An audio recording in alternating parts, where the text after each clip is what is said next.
अस्सलाम वालेकुम। इन नशियात में खुश आमदीद। भाई कर दी ना इंडिया ने वो हरकत जिसकी उम्मीद नहीं होती लेकिन कर देता है।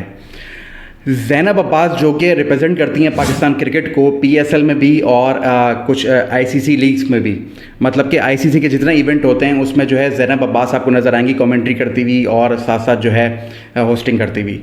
तो अब सिलसिला कुछ इस तरह का है कि इंडिया जाती हैं, वो उनको आईसीसी की तरफ से वीज़ा लगता है, वो ज़ाहिर सी बात है इतना बड़ा इवेंट है तो उनको बुलाया गया वहाँ के लिए, लेकिन हद दर्मी की हद होती है ना, मतलब वहाँ से एक वकील उठता है और उनको इस केस के ऊपर अटकाने की कोशिश की जाती है, हरासा करने की कोशिश की जाती है, डराने की, झूठे केस में धमकाने की कोशिश की जाती है कि हम आपको गिरफ़्तार कर लेंगे अगर आप यहाँ से नहीं गई, क्योंकि आपने जो 2014 में कहीं वो भी ऑफिशियल पेज उनका पता नहीं है या नहीं है, ट्विटर हैंडल जो उनका है, ट्विटर से उनको एक ट्वीट किया हुआ है काओ के लिए और जो काओ माता का चल रहा था सिस्टम उसके लिए, और इसी के साथ साथ जो है अब बात ये की जाती है कि भाई कश्मीर की बात क्यों जा रही है। तो कश्मीर की बात तो कोई भी कर सकता है ना, मतलब वो तो ट्वीट करना तो एक कोई ऐसी वैसी बात नहीं है, मतलब कोई भी कर सकता है अपना ओपिनियन रखना, किसी की गलत बात तो नहीं। आज मैं भी अपना ओपिनियन रख रहा हूँ कि इंडिया क्यों इस तरह की हरकत कर रहा है।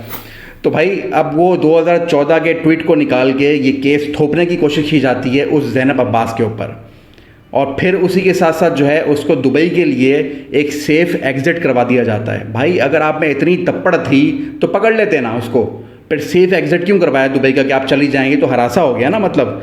तो सेफ़ एग्ज़िट का मतलब ये था क्योंकि वो पकड़ ही नहीं सकते थे, इंडिया में तप्पड़ ही नहीं थी क्योंकि आईसीसी ने बुलवाया था। वो कोई अपना वीज़ा लगवा के तो नहीं आई थी आपका दिल्ली देखने के लिए या लखनऊ देखने के लिए। चक्कर तो कुछ इस तरह का है कि आईसीसी ने बुलाया था, इवेंट था, अब उसको हरासा करके आपने भगवा दिया। तो ये एक तरीक़ेकार है। पहले तो आप वेलकम करते हैं पाकिस्तान की टीम को इतनी अच्छी तरीके से, पाकिस्तान आपके क्रिकेट खेलने के लिए आती है, आपके मुल्क की तारीफ़ करती है, सब कुछ होता है। एशिया कप के लिए आप नहीं आते यहाँ पे खेलने के लिए, आपकी ज़िद्दें हैं छोटे बच्चों की तरह, लेकिन फिर साथ साथ जो है आप बुलवा के फिर ये हरकतें करते हैं। तो ये एक इंडिया का जो है वो चेहरा सामने है। और इसी के साथ साथ जो है इसके पीछे भाई ये बीजेपी भी हो सकती है, क्योंकि कुछ गंदी किस्म की पॉलिटिक्स है इंडिया के अंदर और वो लेके जो है ये इशू पैदा करती है। मैं पूरे इंडिया की बात नहीं कर रहा, लेकिन कुछ ऐसे लोग हैं जो ये चीज़ें पैदा करने की कोशिश करते हैं इंडिया और पाकिस्तान के दरमियान। मेरे ख्याल से ऐसा नहीं होना चाहिए, ऐसी जो दीवारें हैं उनको हटना चाहिए, ऐसी चीज़ें नहीं होनी चाहिए, लेकिन अभी सॉरी टू से हो रही हैं।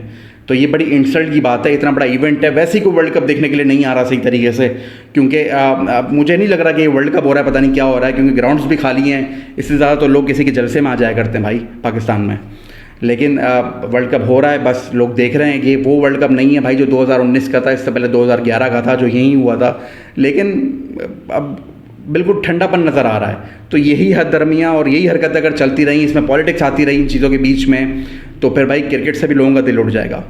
मिलते हैं इंशाल्लाह नेक्स्ट वीडियो में नेक्स्ट अपडेट के साथ। Thank you so much.